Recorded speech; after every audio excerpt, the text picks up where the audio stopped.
Hi children, today we are going to discuss about the topic joints.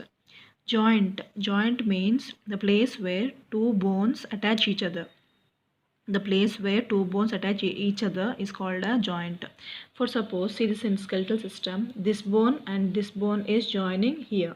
So this is a joint. Next, this bone and this bone is joining here. So this is a joint. So where two bones attach each other is called a joint.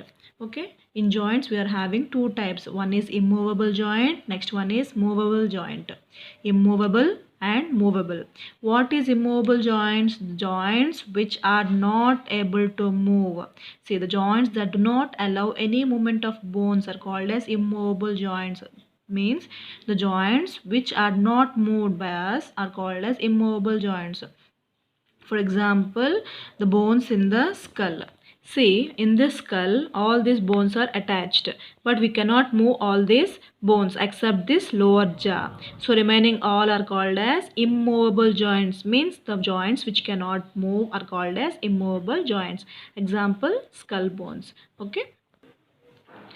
So, the next one is movable joint.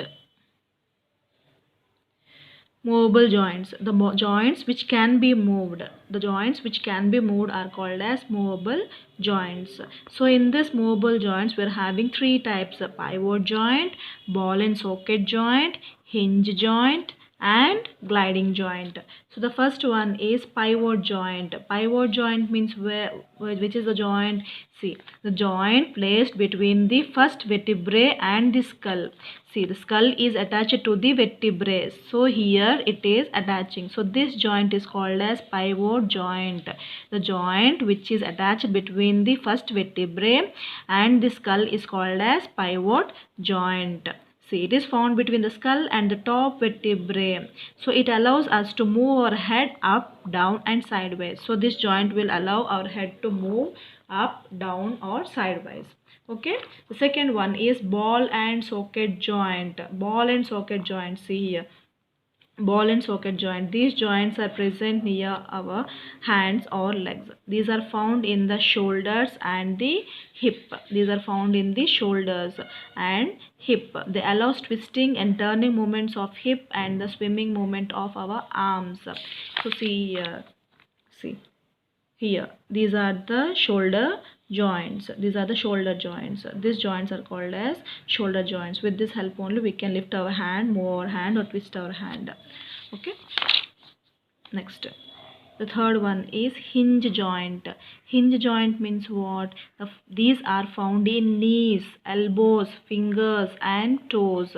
See, this is a finger. So the joints are here, here and here. See, these all are called as joints. So these joints can be moved easily.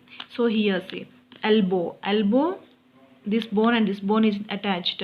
Knee, near the leg, this bone and this bone is attached, between a ball is there. So this is called as this is called as hinge joint. This is called as hinge joint. The joints present in the knee, elbow, fingers and toes. Toes means what? The fingers on our leg. These are the joints. These joints are called as hinge joints. Okay. The last one is gliding joint. Gliding joints, these are found in the wrist and the ankle. Wrist and the ankle. So this is our wrist. See here, this joint is called as gliding joint. These are found in the wrist and the ankle. They allow flat bones to slide over each other. See, ankle means the feet and the bone attachment. This is called as ankle. So here this is called as gliding joint, and wrist and hand, here this is called as gliding joints. Okay, the four types are pivot joint, which is attached near the first vertebra and the skull. Next, ball and socket joint, these are the shoulder joints. The next one is hinge joint, these are near elbow and knee. Last one is gliding joint, which are the joints near the ankle and the wrist. Okay.